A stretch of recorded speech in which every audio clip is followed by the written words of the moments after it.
قاضی جب یہ بات سنا تو رونے لگا۔ وہاں جتنے بھی لوگ موجود تھے سب رونے لگے، سب کی آنکھوں میں آنسو آ گئے۔ قاضی نے کہا کہ آپ نے اگر یہ بات مجھے پہلے بتائی ہوتی تو میں اس کو جیل بھیجوا دیتا، میں اسے کوڑے لگواتا۔ بوڑھا باپ مسکراتے ہوئے کہتا ہے، السلام علیکم ورحمۃ اللہ وبرکاتہ۔ محترم ناظرین، آج میں آپ کے سامنے ایک ایسا المناک اور دردناک واقعہ بیان کرنا چاہتا ہوں جو ہمارے اور آپ کے رونگٹے کھڑے کر دے گی کہ ہماری سوسائٹی اور سماج کے اندر یہ ساری چیزیں ہماری آنکھوں کے سامنے ہو رہی ہیں لیکن ہمیں دکھائی نہیں دیتا۔ میرے بھائیوں، یہ داستان ہے کویت میں رہنے والے ایک ایسے بوڑھے باپ کی جو اپنے بیٹے کے خلاف مقدمہ دائر کر دیتا ہے۔ قاضی نے اس سے سوال پوچھا کہ آپ اپنے بیٹے کے خلاف کیوں مقدمہ کرنا چاہتے ہیں؟ تو اس بوڑھے باپ نے کہا کہ میں اپنے بیٹے سے ماہانہ خرچ کا مطالبہ کرتا ہوں، میں چاہتا ہوں کہ میرا بیٹا مجھے ماہانہ خرچ دے، باوجود اس کے کہ میرے پاس بہت ساری دولت ہے، میں مالدار بھی ہوں۔ قاضی نے کہا کہ بہت حیرت ہے، آپ مالدار بھی ہیں اور اپنے بچے سے آپ ماہانہ خرچ کا مطالبہ بھی کر رہے ہیں، لیکن آپ آزاد ہیں، اپنے حق میں آپ حق بجانب ہیں۔ قاضی نے بچے کا پتہ پوچھا اور اسے عدالت کے اندر پیش ہونے کا حکم جاری کیا۔ بچے کو لایا گیا۔ بچے نے کہا کہ قاضی صاحب،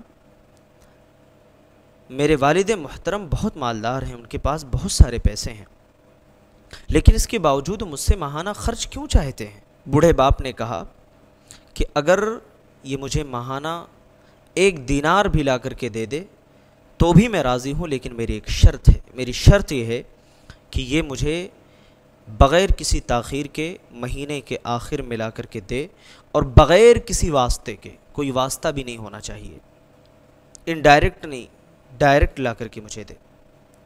قاضی نے فیصلہ سنا دیا کہ فلاں ابن فلاں کو اس بات کا مکلف بنایا جاتا ہے کہ وہ پوری زندگی اپنے والد کو بلا تاخیر اتنا ماہانہ خرچ یعنی 1 دینار بغیر کسی تاخیر کے اور بغیر کسی واسطے کے لا کر کے دیتے رہیں گے۔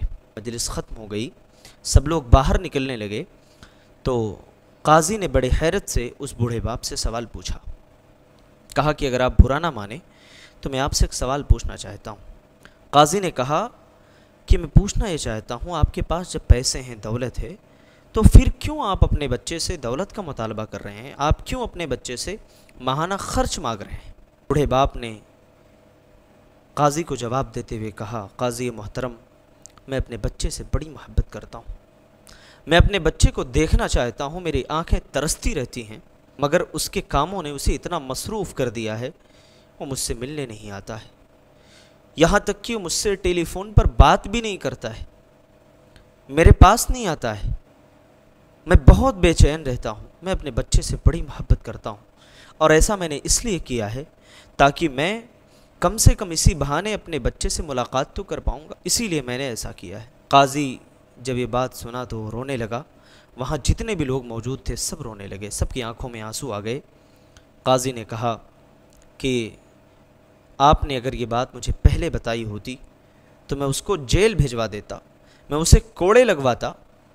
بوڑھا باپ مسکراتے ہوئے کہتا ہے، قاضی صاحب، آپ نے ایسی بات کہی ہے جو بات مجھے بہت تکلیف دیتی ہے، اور اگر آپ نے ایسا حکم دیا ہوتا تو اس سے مجھے بہت تکلیف ہوتی، میں کبھی گوارہ نہیں کرتا کہ میرے بچے کو کوڑے لگیں، میرے بچے کو مار پڑے۔ بھائیو، یہ بوڑھے باپ کی محبت ہوتی ہے، یہ بوڑھے باپ کے اپنے بچے سے لگاؤ ہوتا ہے۔ باپ کی رہنمائی اور شفقت اور محبت کے بغیر ہماری ذات ذرے بے نشان ہوتی ہے۔ باپ کا رشتہ بڑا عظیم ہوتا ہے۔